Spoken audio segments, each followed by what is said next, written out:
مدرسة العربية برنامج السلسلة العربية بين يدي لتعليم اللغة العربية لغير الناطقين بها.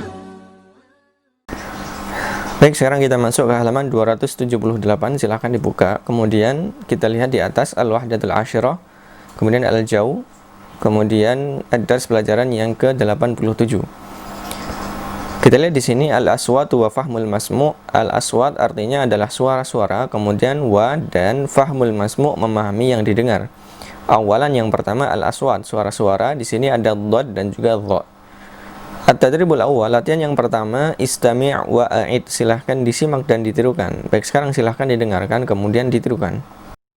At-tadribul awal, istami' wa a'id. فضل ظهير رياض نظير نقضي سأحضر. Kemudian at-tadribu tsani, latihan yang kedua, perintahnya sama, istami' wa a'id, silahkan disimak dan ditirukan. At-tadribu tsani, istami' wa a'id. ظن ظن ظنين ظنين ضل ظل ظفر ظفر ضال ضال ناظرة ناظرة نظير نظير حنظلة حنظلة نظرة نظرة مضرة مضرة غاضة غاضة قرضة قرضة حاضة حاضة حطة حظة أرض أرض. Kemudian at-tadribus tsalits, latihan yang ketiga, perintahnya sama, istami' wa a'id, silahkan disimak kemudian ditirukan. Silahkan didengarkan kemudian ditirukan. التدريب الثالث استمع وأعد. أعوذ بالله من الشيطان الرجيم. بسم الله الرحمن الرحيم. وجوه يومئذ ناظرة إلى ربها ناظرة.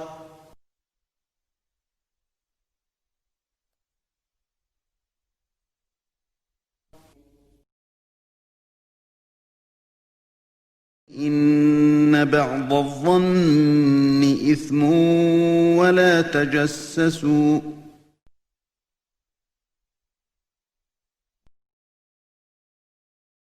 فظلت أعناقهم لها خاضعين.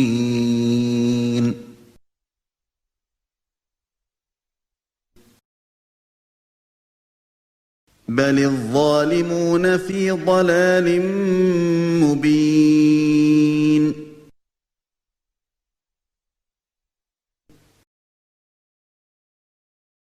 فأعرض عنهم وانتظر إنهم منتظرون.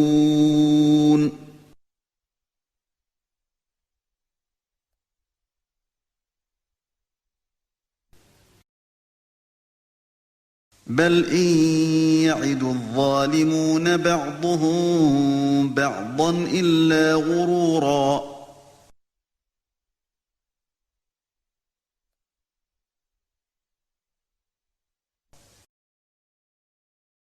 والله ذو الفضل العظيم.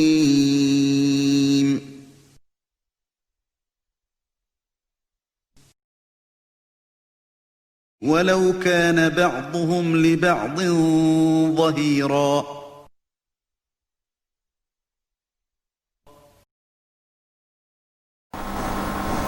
Baik, kita selesai dari halaman 278, kita masuk ke halaman berikutnya. Kemudian kita masuk ke halaman 279, silahkan dibuka, masih di wahdah yang sama, kemudian judul yang sama dan juga pelajaran yang sama, yaitu pelajaran yang ke-87. Kemudian yang kedua adalah fahmul masmu', yaitu sanian yang kedua fahmul masmu' artinya memahami yang didengar. At-tadribul awal, latihan yang pertama, istami' ilal hiwar, simaklah percakapannya. Summa akmil, kemudian lengkapilah kalimat-kalimat di bawah ini. Baik, sekarang silahkan didengarkan percakapannya, kemudian silahkan dilengkapi kalimat-kalimat di bawah ini. التدريب الأول استمع إلى الحوار ثم أكمل.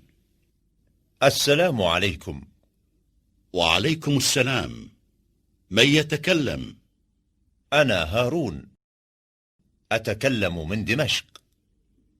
أهلا يا هارون. الوقت صباح هنا. كيف الجو في دمشق؟ الجو دافئ اليوم، درجة الحرارة 20. أين ستقضي العطلة؟ سأقضيها في مكة إن شاء الله.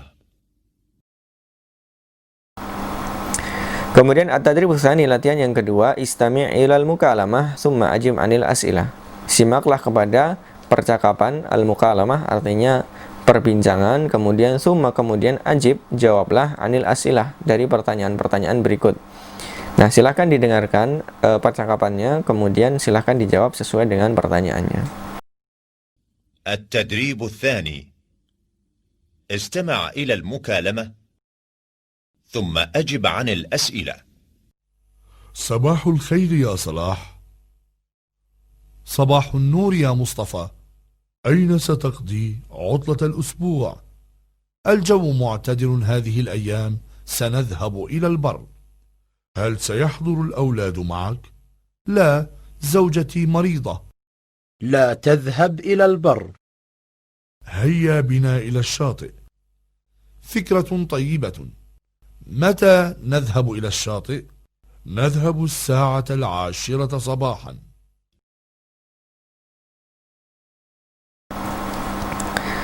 Baik, kita selesai dari halaman 279, kita masuk ke halaman berikutnya. Kemudian kita masuk ke halaman 280, masih di wahdah yang sama, kemudian judul yang sama dan juga dars yang sama, yaitu dars ke-87. Kemudian at-tadribus tsalits, latihan yang ketiga, istami' ilal fiqrah. Simaklah al-fiqrah, ilal fiqrah, yaitu paragrafnya atau nasnya. Summa ajib anil as'ilah, kemudian jawablah pertanyaan-pertanyaannya. Baik, sekarang silahkan didengarkan paragrafnya atau nasnya, kemudian dijawab sesuai dengan pertanyaan-pertanyaan berikut ini. التدريب الثالث استمع إلى الفقرة ثم أجب عن الأسئلة. أحمد يسكن مع أسرته في شقة صغيرة في لندن.